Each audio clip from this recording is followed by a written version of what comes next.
Dr. Wood, author of the book Miracles in Minutes, standing for you to have the greatest life ever, to make use of the most powerful system on the planet, the human brain and mind and executive function.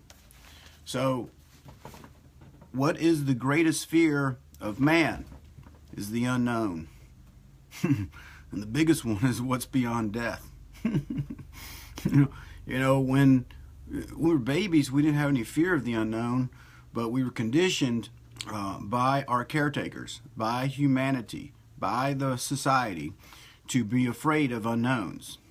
So we like to stick with what's known and become know-it-alls with the pretense that if you just know enough, you'll finally feel okay and safe. So where did this narrative come from? It's kind of interesting that it started in the Garden of Eden. See, there was Adam and there was Eve. A great book to read is The Voice of Knowledge by Don Miguel Ruiz. He's one of my favorite authors. And they're sitting there in the garden, and they didn't know much. They're just kids. They're here, and this wisdom called God was always present. This all-knowing truth and love was always present, but would just show up with greater presence. And then this serpent, we call it our croc brain, whispered some words of doubt and fear. Is that what God's really said? Is it? It's called doubt. See, the croc brain starts to become afraid. It's fearful. It's where the amygdala lives. The amygdala is a part of the brain that triggers fear responses. It's all reactionary. There's no thinking involved anymore, or executive function. It's all reactionary. And the premise was, hey, look, God's holding out on you guys. Here's where impatience comes along. You can have it all right now, today. How well is that working out in the world today? Instant gratification. Studies show it screws up everyone's life. I need it now. I need it today. I don't care about waiting. Screw you. That makes us devalue and disrespect others, by the way. You also don't think clearly. So the premise was, if you eat of this tree of knowledge, if you just read enough books, man, and get the degree from Harvard, you'll finally feel safe.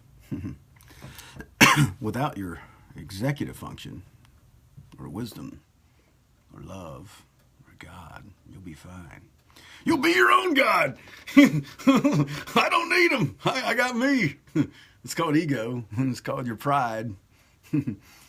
But it leads to fear to pride. Fear to pride, passive aggressive. It's very reptilian. It's very animalistic. It's all reactionary.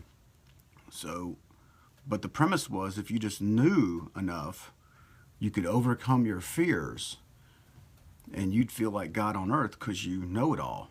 You're a know-it-all. You're arrogant. See, if you become prideful, you know, nothing. So now, this is the narrative. Now, what's the truth? The truth is you can never know it all. I could read every book on this planet, and if you read every book, you'll never have absolute confidence. You'll never have certainty in uncertainty.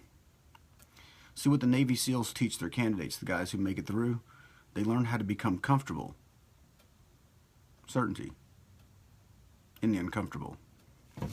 See, we always approach our comfort level. That's in what we know. What's beyond the knowing is the unknown. Uncertainty. You know, all the memes that say, where miracles happen and life happens is beyond your comfort zone. What is the comfort zone? It's beyond what you currently know, moving into the unknown. But the problem is when most people get into the unknown, they start feeling afraid and they run back into their known. So then you run back into the box or the cage or the prison you've put yourself in, and you can't live. You can't ever move away from the seashore to go out into the ocean and sail away from the known, because you get afraid and you come back. See? Known, this is what I know. See, I know how to be here. I know how to act in this world. I know how to be on the seashore. I know what to expect. See, these are all knowns. I know what to expect. I know what's going to happen, sort of, but not really. And this is what I know. This is how to be. Because when you reach an unknown, you don't know how to act. You don't know what's there. So you get afraid and you keep coming back. It's the person who's like, I'm in, but I'm out. I'm in, but I'm out. Like, this person can't make up their mind. I want to go. I want love. I want joy, peace, and happiness. I want to enter in heaven. But Jesus Christ, I don't know what's over there. So I'm going to stay in my contentment, in my little comfort zone and box of hell, which you're caged in. And eventually the box starts coming in closer and closer on you. It gets darker and darker and darker. So, Dr. Wood, how is it we move into an unknown? You know, I don't know what's over here. And feel comfortable and certain and faithful. Well, you have to create it. Okay? So we can go to Marshall Goldsmith's The Identity Matrix.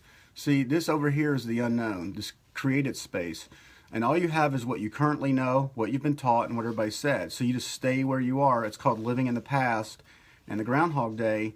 And you're afraid to go into the zone of, you know, the uncomfortable. Why is it uncomfortable? Because you don't know what's over here. You don't know what to expect. See, the way the croc brain works is, if you know what to expect, you already have protection and defenses. You know how to defend yourself. You know how to act. You know what to say. You know what to do. And you can always protect looking good. See, if you already know, then the chance you make a mistake is almost zero. But in the unknown, the chance of feeling awkward, looking bad, which is the identity of looking good and avoid looking bad. But the problem with that is you can't live that way. You can exist that way, but you'll never live. See, there's something about the human spirit that has a curious nature. You know, we explored the seas. We you know, Lewis and Clark explored the United States of America, mapped it out. Someone had to go into the unknown and map the unknown and bring it back to everybody else to be a known. Someone had to sail across the ocean to the unknown, map it, and come back to the known. So how did these people leave the seat of comfort and go into the unknown and be okay with it? You create that space. You use your imagination to visualize. See, there is a known. There's a dream in your heart. Forget your head for a minute. You gotta learn how to relax and breathe.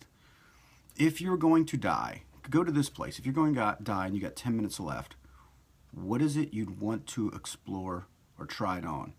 See, if you can accept the fact that you're going to die, you start realizing there's nothing to lose except for the chances you didn't take. Go to the emotional state. I'm laying on my deathbed. I got 10 minutes. I want you to contemplate and think about, what is it you wish you would have went for and tried? I'm not saying be stupid, but I want you to cultivate that. Get into that emotional state. I have 10 minutes to live. What is it I wish I would have tried while I lived on this planet? I didn't say exist. See, most people are existing in this world. They're not living. To live, you have to go into the unknown. You have to go into, they call it the uncomfortable. How do you make it comfortable? By adding certainty to it. Okay?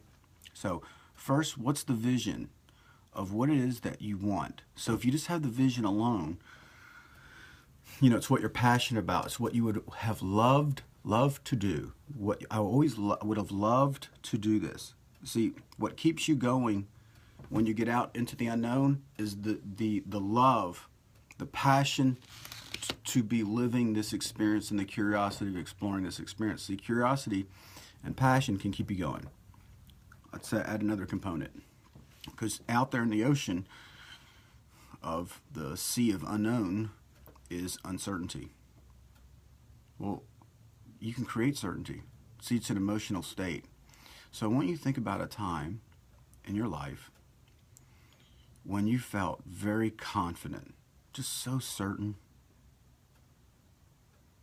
Close your eyes. Imagine, you know, where were you when you felt very certain? Just so confident. You're just so calm in your body. You're so relaxed. Feel that feeling. Now I want you to bring that feeling to your vision and see yourself living that dream. And bring the certainty over bring certainty. See yourself being certain in the unknown, and see yourself come alive and with joy and passion. See, I'm like using neuroassociation of bringing a feeling to your vision. And so if we're creating, certainty in the unknown, the fear goes away. But because you're creating how you're going to be. See, what scares us is we don't know how to be or how to act in this new place.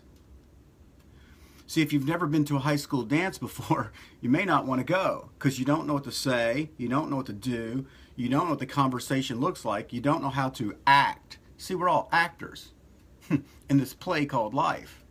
But if you can pick the part any way you want to play it. If you want to be a jackass, you can be a jackass. If you want to be funny, you can be funny. How do you want to be? Create the actor, create yourself, create the being in the unknown. You can create like, I'm having such a good time. I don't know what it's about, but I like it. I enjoy every bit of it. So you start to visualize, and you're putting your feelings and emotions over into the unknown. You've just given yourself the permission to leave the seashore. You've just ameliorated the doubt and fear and uncertainty. So what makes us turn back is doubt. Boom. I'm feeling afraid. I'm going to go back to where I was, stay in my comfort zone. The urge and the call within you to go and explore life comes up again. I'm moving forward. Next thing you know, you're out of your comfort zone. Holy shit, I'm away from shore. I'm coming back.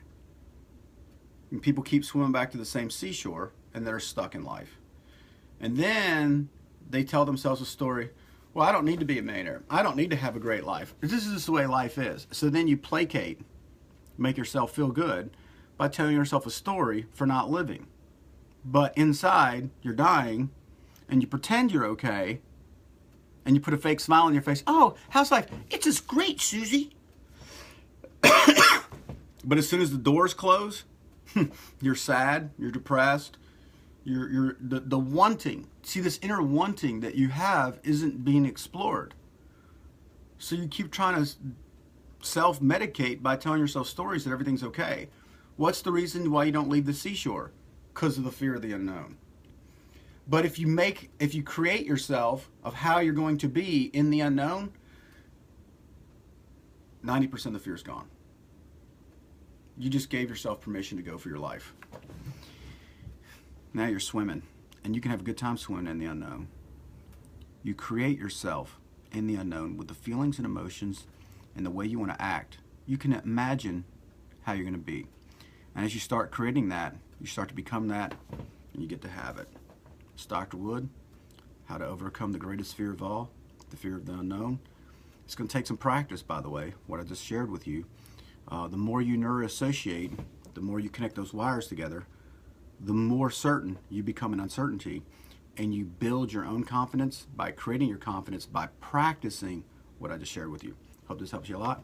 Have a great day.